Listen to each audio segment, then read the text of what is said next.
Salam olsun sənə ya Əba Abdillah, Hüseyin aleyhisselam. Allah Yezidə, Yezidlərə, zalimlara ta əvvəl gündən qiyamətə qədər lənət eləsin. Məhərrəm günlərini yaşayırıq.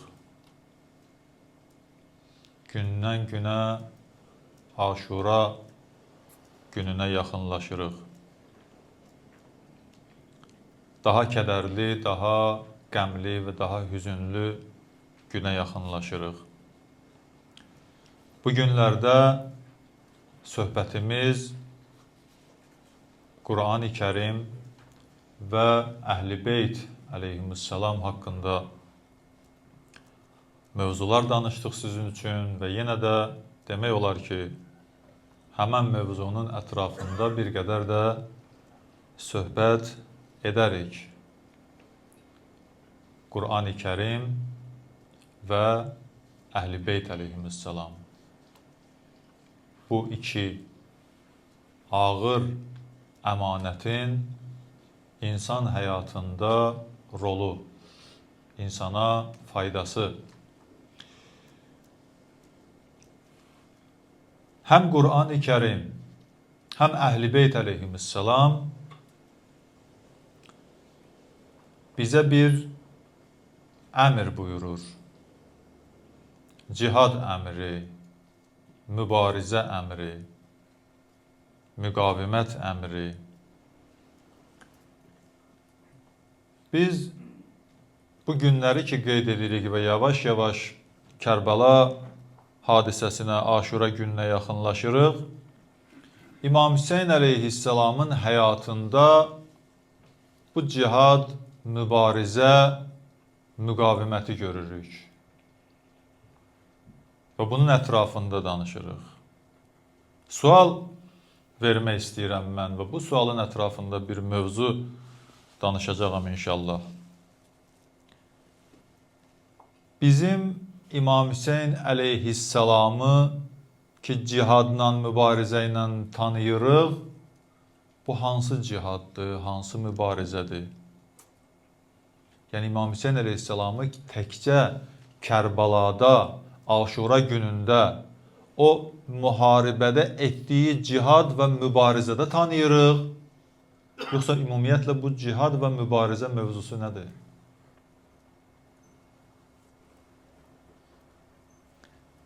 Və ikinci sual. Ümumiyyətlə Qur'anın əmri və Əhl-i Beyt əleyhissalamın cihad barədə, mübarizə barədə əmri ki var, bu nə vaxtdan insana vacibdir və nə vaxta qədər vacibdir? Neçə il insan mübarizə aparmalıdır, cihad eləməlidir öz ömründə, öz həyatında? Birinə Allah Teala 30 il ömür verir, birinə 50 il ömür verir, birinə 80 il ömür verir. Kərbalada 80-dən yuxarı yaşı olan Həbib ibn Məzahir var idi. Həbib ibn Məzahir kimi şəxslər təkcə Kərbalada Aşura günündə 2 saat, 3 saat, deyək ki, səhərdən gün ortaya qədər cihad etdilər, yoxsa ömründə nə qədər cihad etmişdi, nə qədər mübarizə etmişdi? Baxın, bu sualların cavabını inşallah tapacağıq. Allah ömrümüzün hər bir günü barədə, hər saatı barədə bizdən sorğu-sual edəcək.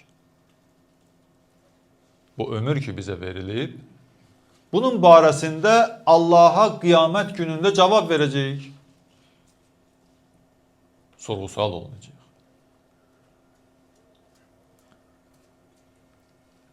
Bütün ömrümüz boyu əgər salih əməl, yaxşı əməl yerinə yetirəriksə, onda biz ömrümüzün bütün o saatlarını, anlarını, günlərini mübarizədə və cihadda keçirmiş olacağıq. Sözümü tam sizə çatdırmaq istəyirəm ki, cihad, mübarizə deyəndə təkcə döyüş meydanında döyüşməkdən söhbət getmir. Əməldən söhbət gedir. Pak əməldən söhbət gedir. Salih əməldən söhbət gedir. Baxın, Allah Qur'an-ı Kərimdə insanlarla o iman və təqvadan sonra insanlardan istədiyi nədir? Əməl. Varındısa iman, təqvan varsa, onu əməlində göstərməlisən. İnna cəalna ma aləl ardı zinətən laha. Biz bu dünya həyatını, bu yeryüzünü zinətli yaratdıq, gözəl yaratdıq. Hər nə yeryüzündə görürsünüzsə, bu yeryüzü üçün bir zinətdir, bir gözəllikdir. Bunu da Allah Teala biz insanlar üçün yaradıb, biz istifadə eləyək. Dünyada hər nə görürsə, insana xidmət eləyir. Hər bir şey. Niyə Allah nə deyir sonra? Deyir ki, لِنَبْلِوَهُمْ əyyuhum əhsənu əmələ. İmtihan eləyirik sizi. Görək, hansınız daha yaxşı əməl yerinə yetirirsiniz? Hansınız daha gözəl əməl yerinə yetirirsiniz? İmam Hüseyin əleyhissalamın baxışında, gəl İmam Hüseyin əleyhissalamın baxışı ilə baxaq da, biraz tanıyaq imamımızı. Məclisinə yığışdığımız imamımızı tanıyaq. İmam Hüseyin əleyhissalamın baxışında cihad və mübarizə təkcə Kərbəla deyil. Təkcə o 3-4 saat deyil. Bütün ömür bu yolda keçməlidir. Yaxşı əməl, salih əməl və bu fərq etməz. İstər sözlə olsun, istər dillə olsun, istər yazı ilə olsun, istər digər əməllərlə olsun. İmanı qorumağın özü bir cihaddır, bir mübarizədir, bir müqavimətdir. İnsan əgər imanını qoruya bilirsə, günaha getmirsə, harama meyl eləmirsə, deməli şeytanla mübarizə aparır, cihad eləyir.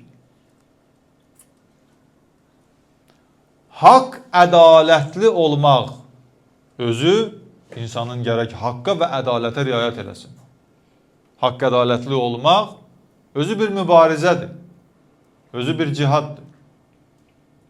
Və haqq, ədaləti qorumaq, təbliğ etmək, insanlara çatdırmaq, cəmiyyətdə onu bərpa etmək, bu daha böyük cihaddır. İnsanın öz azadlığını qoruması. Azad insan bilirsiniz nə deməkdir? Yəni, azad insan bəzən elə özümüz bu cürünə, cəmiyyət bu cürünə fikirləşir ki, azadlıq yəni çöldə olmaq, yəni istədiyin yerə gedə bilmək. Bu cürünə azadlığı fikirləşirlər. Yəni, həbsxana və azadlıq belə bir müqayisə aparırlar.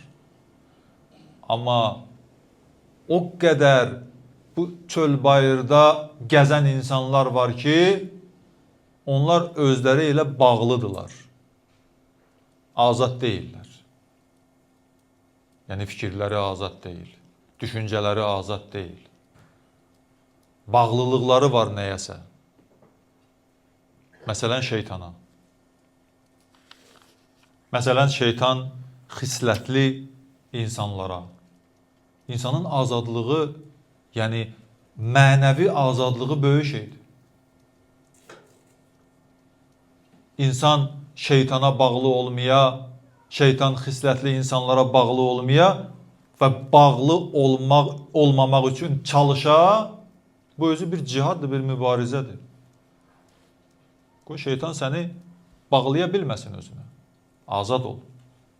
İmam Hüseyin əleyhissalamın cihadı və mübarizəsi təkcə Kərbəla məsələsi deyildi. Kərbəla onun sonuncu cihadı idi. Aşura onun sonuncu cihadı idi. Əxlaqi dəyərləri qorumaq, əxlaqi dəyərləri, dini dəyərləri qorumaq. Bu özü bir mübarizə istəyir, bir cihad istəyir. Bir müqavimət istəyir. İnsan gərək buna cəhd eləyə, iradə eləyə. Çalışa, çalışqanlıq. Bunun üçün də gərək insan gərək birinci özü əməl edə. Əgər istəyirsə cəmiyyətdə bu yayılsın, bu bərpa olsun, öz etdiyi əməllərlə digərlərinə nümunə ola bilər.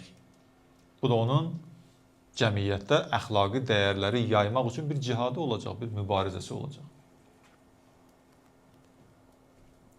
Baxın, İmam Hüseyn əleyhissalam hələ Kərbəla, Aşura olmamış, bu işləri də görüb, bunları da yerinə yetirib.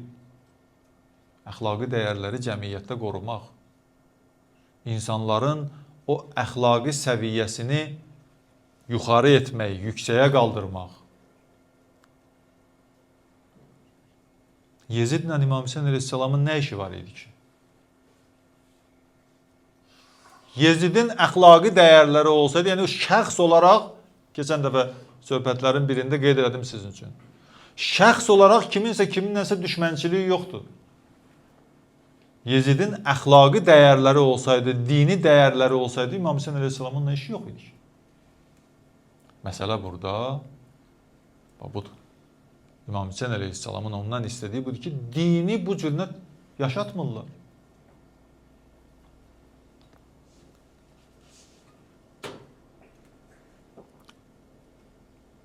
İmam Hüseyn əleyhissalam bir xəstə yanına getdi, bir nümunə olaraq bunu göstərirəm. Bir xəstə yanına getdi. Xəstə də çox ağır vəziyyətdə idi. İmam gəldi ona baş çəkdi. Qayıtdı İmam Hüseyn əleyhissalama dedi ki, mənim çox böyük dərdim var, çətinliyim var. İmam Hüseyn əleyhissalam dedi ki, dərdin nədir, qəmin nədir? Dedi, borcum çoxdur, 60.000 dinar borcum var. Dedi, narahat olma, mən onu ödəyərəm. Dedi, qorxuram, ölərəm, borc boynumda qalar. İmam Hüseyn əleyhissalam durdu ayağa, o ölməmiş, canını tapşırmamış, getdi onun borcunu ödədi. Baxın, bunun özü bir mübarizədir, bunun özü bir cihaddır. İnsanlara yardım əli uzatmaq, insanlara kömək etmək. Bu bir misaldır çəkirəm. Bütün sahələrdə imam bu cür nə idi? Bütün sahələrdə bu cür nə idi? Bu şeyləri ki, İmam Hüseyn əleyhissalam və digər imamlarımız yerinə yetirirdilər, cəmiyyətdə bu təbliğatı, bu adət-ənənəni qorumaq istəyirdilər. Ki, birinin çətinliyini həll etmək özü bir mübarizədir, bir cihaddır. İnsan bu şeylərdə qalib gələ bilməsə, yəni qələbə qazana bilməsə, onu yerinə yetirə bilməsə, o meydan cihadı onun üçün çox çətin olacaq. Kərbəla və Kərbəla kimi yerlər onun üçün çox çətin olacaq. Axı hədislərdə deyilir, dəfələrlə bu hədis qeyd eləmişik, sizlər üçün demişik ki, ən böyük cihad nəfslə cihaddır. Ən böyük cihad insanın nəfsi ilə etdiyi cihaddır. Mübarizədir, müqavimətdir. Nəfsini yıxa bildinsə, sən ən güclü insansan. Düşməni yıxmaq rahat olacaq. Bir hədis də danışacağam sizin üçün. Həzrəti Peyğəmbərimiz sallallahu aleyhi və aleyhi və səlləmdəndir hədis. Peyğəmbər salavatullah buyurur ki, 4 suala hər kəs qiyamət günündə cavab verəcək. 4 suala hər kəs qiyamət günündə bu 4 sual ondan soruşulacaq. Sonra buyurur ki, heç kəs bu suala cavab verməmiş, heç kəs addımını ata bilməyəcək qabağa. Peyğəmbər buyurur ki, bu 4 sual soruşulacaq, cavabı verilməlidir, ondan sonra getməlisən qabağa. İnşallah ki, bu sualları bir-bir oxuyaq və cavablarını verək və özümüzdə onu axtaraq. Allah bizləri bu suallara cavab verən insanlardan qərar versin. Amin. Peyğəmbər buyurur ki, birinci sual budur ki, hər kəsə sual veriləcək ki, ömrünü harda keçirdin? Allah sənə bir ömür əmanət vermişdi, onu harda keçirdin? İnşallah ki, Allaha bu suala cavabımız olacaq. Biraz namaz qıldım, ibadət elədim, oruc tutdum. Məhərrəmlik başlayanda bir qədər də gəldim İmam Hüseyn əleyhissalamın məclisində iştirak elədim. Bu cavabı verə bilərik də inşallah Allaha qiyamət günündə. Birinci sualın cavabı belə olmalıdır. Ömrümü belə keçirtdim. İkinci sual. Cavanlığını harda keçirtdin? İnşallah cavanlar, gənclər dinləsinlər. Cavanlığını harda keçirtdin? Cavab verə bilərik inşallah. Hüseynci oldum. İmam Hüseyn əleyhissalam üçün sinə vurdum. Mərsiyə dedim. Məclisində iştirak elədim. Bu cavabı gərək verə bilək. Cavanlıq çox həssasdır. Həssas bir dövrdür. Cavanlıq, gənclik insan üçün çox həssas bir dövrdür. Bilirsiniz niyə? Çünki gəncin, cavanın ən çox o günaha meyilli olan vaxtıdır. Ona görə, baxın, və təkcə günaha yox ha, hər bir şeyə meyil insanda gənclikdən başlayır. Uşaq olanda o heç, uşaq ki, həddi buluq olmayıb, belə şeylərə meyli yoxdur. Yaş keçəndən sonra da o qədər də maraqlı olmur insan üçün. Amma əsas o gənclik dövrü ki var, çox mühümdür. Ona görə baxın, bir dənə siz üçün bir fakt deyim və özünüz dünyaya baxın, görün həqiqətən də belədir, yoxsa yox. Bütün sahələrdə gənclərdən istifadə etmək istəyirlər. Bütün sahələrdə, istər pis, istər yaxşı. Hər kəs gəncləri əldə eləmək istəyir. Hər bir qrup, hər hansı bir işi görmək istəyən istəyir gənc əldə eləsin. Gənclər cəmiyyətin sərmayəsidir. Baxın, insan bir iş qurmaq istəyir, bir ticarət qurmaq istəyir. Nə etməlidir? Bir sərmayəsi olmalıdır əlində, maya olmalıdır, maya. Qoyacaqsan, ondan sonra işə başlayacaqsan. Hər hansı bir işin baş verməsi üçün cəmiyyətdə gənclər mühümdür. İslam dini gəncləri daha çox cəlb eləmək istəyir. Demirəm, yaşlıların, qocaların İslam dinində böyük yeri və hörməti var. Amma gənclər sərmayədir. Çünki gənc yaşında öyrəndiklərini artıq yaşdaşdıqca gələcək nəslə ötürə biləcək. Həssas məqamdır. Hər hansı bir şirkət iş qurur, istəyir gənc kadr yığsın öz yanına. Çünki gənclər daha çox töhfə verir, daha çox fayda verir. Bir fəsad, bir haram, günah yeri açmaq istəyirlər, təşkil etmək istəyirlər, gəncləri cəlb edirlər. Gənclər üçün daha çox reklam edirlər. Hətta yaş hədləri qoyurlar. 25 yaşdan 35 yaş, 20 yaşdan 30 yaşa qədər. Bəzi yerlərə baxın. Mənim rastıma gəlib, sizi bilmirəm, sizin də rastınıza gələcək. Müəyyən haram, günah yerlər var ki, deyir, filan yaşdan filan yaşa qədər giriş olar. Filan yaşdan filan yaşa qədər giriş qadağandır. Niyə? Çünki orada gənc daha çox günah meyillidir deyə fəsad daha çox eləsin. Və onlardan istifadə edib daha çox pul qazansınlar. Dünya fəsad yayanları bu cür nədir? Gənclərdən yaxşı istifadə edirlər. Din də bir tərəfdən gənclərdən yaxşı istifadə etmək istəyir. Niyə? Çünki din yaşasın, insanların mənəviyyatı qorunsun. Baxın mitinqlərə, aksiyalara, dünyanın hər bir yerində bu dəqiqə görürsən ki, bir çox yerlərdə bu şeylər baş verir. O işi görmək istəyənlər kimləri cəlb eləmək istəyirlər? Daha çox gənclər, tələbələr. Niyə? Çünki tələbədə, o gənc yaşında o enerji daha çoxdur. O daha yaxşı şüar verə bilir, daha yaxşı qışqıra bilir, daha yaxşı tələb edə bilir. Çünki özünün tələbləri var. 50-60 yaşda insan mitingdə nə işi var? Bundan sonra onsuz da mən çox yaşamayacağım ki. Amma gəncin arzuları var. Gənc nə istəyir? Deyir ki, nəsə bir dəyişiklik olsa mən də vəzifəyə gedəcəm, pul qazanacam, onu eləyəcəm. O baxımdan gəncləri nə edirlər? Cəlb edirlər. Ona görə Peyğəmbər salavatullah buyurur ki, gəncliyin barədə sənə sual veriləcək. Gəncliyini harda xərclədin? Xoş o gəncin halına ki, baba, bu gənclər ki, oturublar burada, Allaha qiyamət günü cavab verə bilərlər ki, biz gəncliyimizdə Hüseynçi olduq. batil məclislərə yox, batil yerlərə yox, İmam Hüseyin əleyhissalamın məclisinə gəldik. Bu gecələrdə elə bilirsiniz ki, batil yerlər hamısı bağlıdır. Hər yer işləyir. Hələ müsəlman ölkələrindən danışıram. Amma o gənclər ki, oradan dönüb İmam Hüseyin əleyhissalam məclisinə gəlirlər, onlar çox bərəkətlidir. Onlar çox bərəkətlidir. İkinci sual nə idi?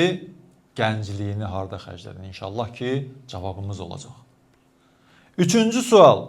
Peyğəmbər salavatullah buyurur ki, qiyamət günündə bu sual veriləcək. Qazanc hardan əldə etdin və harda xərclədin? Harda pul qazandın? Nə iş gördün pul qazandın? Və qazandığını harda xərclədin? Söhbətlərimizdə dəfələrlə demişik. Qazanc halal ola bilər, amma xərclənən yer də halal olmalıdır. Bir insan deyə bilməz ki, özüm qazanmışam, halal malımdır, harda istəyirəm, orada xərcləyirəm. Yox.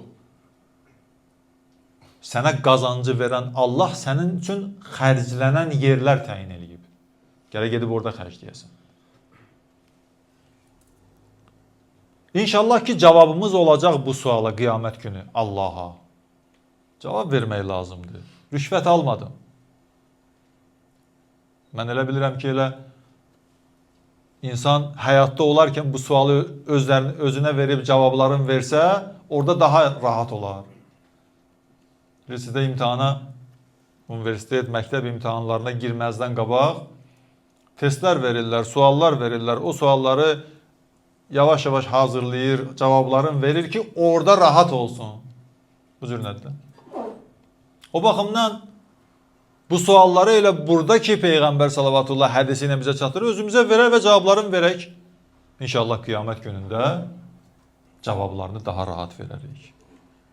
Zəhmətlə dolandım.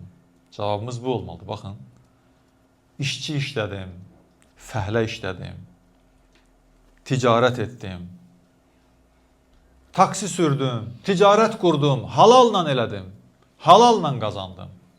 Allaha cavabımız bu olmalıdır. Bəs harda xərclədin? Ailəmə xərclədim, övladlarıma xərclədim, özümə xərclədim. Bir qədər də qazandığımdan Allah yolunda yardım elədim. Bir qədər də Allah yolunda yardım elədim. Allah da Quranda bu cürlə buyurur da: وَمِمَّا رَزَقْنَاهُمْ يُنْفِقُونَ. Demir hamısını ver. Deyir, sizə ruzi verdiyimizdən bir qədər siz də verin. Baxın, cavab budur. Bu cavabı Allaha verə bilsək, xoş bizim halımıza. Bir xərc də var ki, çox mühümdür. Bu bənddə bunu qeyd edeyim. Keçək 4-cü və axırıncı bəndə. Bir xərc də var ki, baxın, çox mühümdür həqiqətən. Əhl-i Beyt əleyhissalamın məclislərində, onların yolunda xərclənən pul. Azı çoxu fərq eləmir, ha?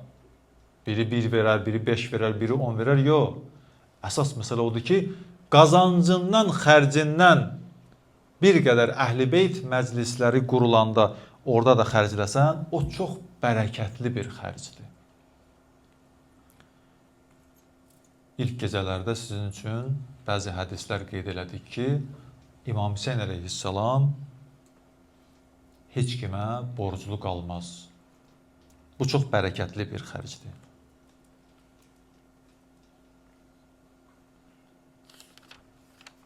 Bir xərc də var ki, çox təhlükəli bir xərcdir. O ki, insanlar qazanıb, gedib o yolda xərcləyərlər və xərcləyirlər də insanlar, çox təhlükəli bir xərcdir. Bir günah, bir fəsad məclisini təşkil etmək üçün pulumu xərcləyəsən. İnsanlar orada haram etsinlər deyə, sən o məclisin qurulması üçün pul xərcləyəsən. Bu çox təhlükəli bir xərcdir. İştirak edənlər günah qazanırlar, o başqa məsələ. Yəni bir yerdə bir haram məclis qurulub, iştirak edənlər də günah qazanır, amma onu təşkil edib pul xərcləyənlər bu çox böyük bir təhlükədir. Adam fikirləşir ki, qiyamət günündə bu sual veriləndə ki, qazancını hardan qazandın, harda xərclədin, bu insan nə cavab verəcək? Nə deyəcək? Nə cavab verəcək? Baxın, Allah yolunda xərc edən bir insan qiyamətdə cavabını rahat verə bilir, amma bu, bilmirəm nə cavab verəcək. Qiyamətdə nə deyəcək? Baxın, bu vaxta qədər zaman keçib, insanlar gəliblər, dünyaların dəyişiblər, Əhl-i Beyt yolunda pul xərcləyənlər və haram məclislərdə pul xərcləyənlər dünyaların dəyişiblər, nə qədərləri. Öldülər, getdilər, qutardı, kitab bağlandı. Bu qədər idi. Biz də yaşayırıq, biz də bir gün bu dünyadan köçəcəyik. Və bu suallar bizə də veriləcək. O baxımdan bu gündən, bu saatdan, bu andan başlamaq lazımdır. İmam Hüseyn əleyhissalamın yolu budur da. Bu İmam Hüseyn əleyhissalamın yoludur. Bayaq qeyd elədim, İmam Hüseyn əleyhissalamı Kərbəlada cihad edən kimi tanımayaq, qılınc vuran kimi tanımayaq. Yerə yıxılıb, şəhid olub, tikə-tikə doğranan kimi tanımayaq. Onu da tanıyaq, amma onun keçmişini də tanıyaq. Necə yaşadı, necə xərclədi, necə qazandı, harda xərclədi. Bir ruhani, minbərə gedən, Əhl-i Beyt məclislərinə gedən ruhani, deyir, məclislərin birinə getdim, 10 günlük məclisə, Əhl-i Beyt İmam Hüseyn əleyhissalamın Aşura məclislərinə. Hələ birinci məclis idi, deyir, bir yaşlı adam, qiyafəsindən də görünür ki, bu zəhmətlə dolanan bir insandır. Fəhlə işləyən bir insandır. İnsanların qiyafəsi, yəni üzündən bilinir də. Məclisə girdi, gəldi, yaxınlaşdı mənə, oturdu yanımda, salam verdi. Dedi, ağa, mən hər il bu məclislərdə iştirak edirəm və özüm də fəhlə işləyirəm. Dükanlara yük daşıyıram. Zəhmətimlə qazanıram. Amma hər il qazandığım zəhmətdən bir qədərini bu məclislər başlayanda gətirirəm, verirəm ki, bu məclislərdə xərclənsin. Deyir, bir dəsmal çıxartdı cibindən, dəsmalı açdı, gördüm ki, dəsmalın içində bir qədər pul var. Dedi, ağa, bunu qəbul edərsən, bu məclisdə də mənim pulum xərclənsin. Ruhani deyir ki, aldım o pulu, dedim, gözüm üstə qoyaram, başım üstə qoyaram. Sən bu zəhmətlə işləmisən, qazanmısan, ondan da bir qədər İmam Hüseyn əleyhissalam üçün gətirmirsən, mən kiməm onu qəbul etməyim? Aldı, onu qəbul etdi və məclisə xərclədi. Baxın, belə insanlar olub həyatda. Bunlar da dünyaların dəyişiblər, bunlar da köçüblər. Amma haram məclislərə milyonlarla pul xərcləyənlər də bu dünyadan köçüblər. Gəlindi bir anlıq təsəvvür elə qiyamətdə onları bir araya gətir, gör. Allah yanında o dükanlara yük daşıyıb, zəhmətlə pul qazanıb bir qədərini gətirib İmam Hüseyn əleyhissalamın məclisində xərcləyən Allah yolunda, Allah yanında daha dəyərlidir, yoxsa milyonlarla haram yerdə pul xərcləyən? Hansı daha dəyərlidir Allah üçün? Allah bizdən daha yaxşı qiymət verir insanlara. Dəfələrlə məclislərdə demişəm, bir də istəyirəm deyəm. Bir gün Peyğəmbər insanlarla görüşürdü, bir əllə görüşəndə, bir ağsaqqalın əli ilə görüşəndə gördü, əli biraz bərkdir, qabardı. Qaldırdı, onun əlini öpdü, dedi, zəhmətkeş əlidir, bərəkətli əldir. O əl öpülməlidir ki, o zəhmətlə dolanır. Bu da üçüncü məsələ, qardaşlar. Dördüncü sual ki, olunacaq qiyamət günündə insanlara veriləcək. Dördüncü sual Peyğəmbər buyurur ki, biz Əhl-i Beyt barədə sual veriləcək. Əhl-i Beytlə necə davrandın? Əhl-i Beytlə necə davrandın? İnşallah ki, cavabımız olacaq. Deyə bilərik ki, Əhl-i Beytə sevgimiz var idi. Həqiqətən də var da indi az, çox fərq eləməz. Olmasaydı bura toplaşmazdınız. Əhl-i Beytə sevgin var idi, yoxsa yox? Bu sual veriləcək. Həzrəti Peyğəmbər salavatullah bir gün oturmuşdu səhabələrlə. Biri gəldi, sual verdi. Peyğəmbər bu hədisi danışırdı. Ki, gəldi axırıncı bəndə ki, çatdı Əhl-i Beytə sevgi. Biri Peyğəmbər salavatullaha sual verdi. Dedi ki, ya Peyğəmbər, bizim Əhl-i Beytə olan sevgimizin əlaməti nədir? Yəni, necə edə bilərik ki, bilək ki, həqiqətən də biz Əhl-i Beyti, Peyğəmbər sizi və sizdən sonra gələn imamları sevirik. Əlaməti nədir? Həzrəti Peyğəmbər Əli əleyhissalamı göstərdi, dedi, bu kişidir. Bu kişini, dedi, sevsəz, bil ki, bütün Əhl-i Beyti sevirsiniz. İndi baxın, bir sual verirəm. Niyə Peyğəmbər özünü göstərmədi? Demədi ki, məni sevsəz, bil ki, bütün Əhl-i Beyti sevirsiniz. Özünü göstərmədi, Əlini göstərdi. Bilirsiniz niyə? Çünki Peyğəmbərə yalançı məhəbbətləri olan Əlini sevmədilər. O ki, iddia edirdilər, biz Peyğəmbər tərəfdarıyıq, səhabəyik, Peyğəmbər dünyasını dəyişəndən sonra sözünə əməl etdilər, yoxsa yox? Etmədilər. Əli ilə düşmənçilik etdilər. Ona görə Peyğəmbər Əlini göstərdi, bunu sevsəz, məni də sevmiş olarsınız. Bundan sonra gələn imamları da sevmiş olarsınız. Əlini əlamət göstərdi Peyğəmbər. İndi gəlin Kərbalaya, Aşura gününə. Baxın İmam Hüseyn əleyhissalam nə deyir? Axırıncı cümlədir inşallah, sözümü bitirirəm. İmam Hüseyn əleyhissalam Aşura günündə o qoşunun qabağına ki çıxdı, tarix bu cürünə yazır da deyir, məni niyə öldürmək istəyirsiniz? Niyə məni öldürürsünüz? Nədir məndən düşmənçiliyiniz? Cavab nə oldu? Atana olan qəzəbimizdən səni öldürürük. İmam Hüseyn əleyhissalam atası kim idi? Əli əleyhissalam. İndi baxın, Peyğəmbərin o dediyi ki, Əlini sevsəz bil ki, bütün Əhl-i Beyti sevmiş olarsınız. Gəl bunun əksinə, Əlini sevməsəz, bil ki, bütün Əhl-i Beytlə düşmənsiz. İndi gəl Kərbalaya, İmam Hüseyn əleyhissalama verilən cavabı bu hədislə yanaşı qoy və nəticə al. Gör ki, o qoşun ki, gəlmişdi İmam Hüseyn əleyhissalamı öldürməyə, dedilər ki, sənin atanla bizim düşmənçiliyimiz vardı deyə ona görə səni öldürmək istəyirik. İndi gördünüz, Əli əlamətdir. Əlini sevənlər Hüseynin yanındaydılar. Əlini sevməyənlər Hüseyni öldürmək istəyirdilər.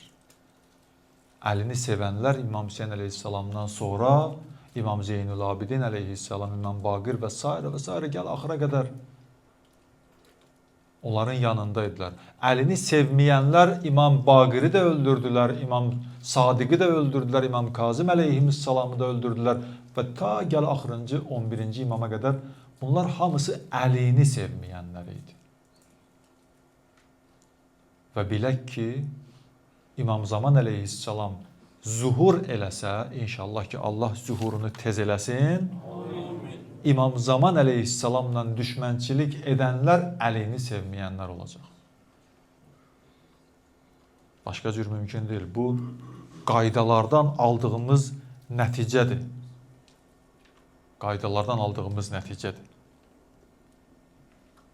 Ona görə bu 4 sual ki, Həzrəti Peyğəmbər salavatullah verir, İnşallah ki, bəs biz elə bu məclislərdən öyrənə-öyrənə yavaş-yavaş öz cavablarımızı buna hazırlayaq. Bəzi avam insanlar ki, o deyirlər ki, sinə vurmaqla cənnətə getmək olmaz, nə bilim, mərsiyə deməklə cənnətə getmək olmaz. Yo, cavabımız bu deyil. Biz təkcə sinə vurmuruq. Biz namaz da qılırıq, oruc da tuturuq, ibadət də edirik, sinə də vururuq, Əhl-i Beyti də sevirik. Qazancımız da halaldır, xərcimiz də halaldır. İrad yeri bir, özümüz gərə qoymayaq. İkinci, irad tutanlara da bu cavabımız bu olmalıdır. Biz təkcə sinə vuranlar deyilik. Biz sinəni elə namazdan, orucdan, ibadətdən, itaatdan, bu şeylərdən çıxarış edirik. Allah Taala bizləri dünya və axirət Əhl-i Beyt əleyhissalamdan ayırmasın.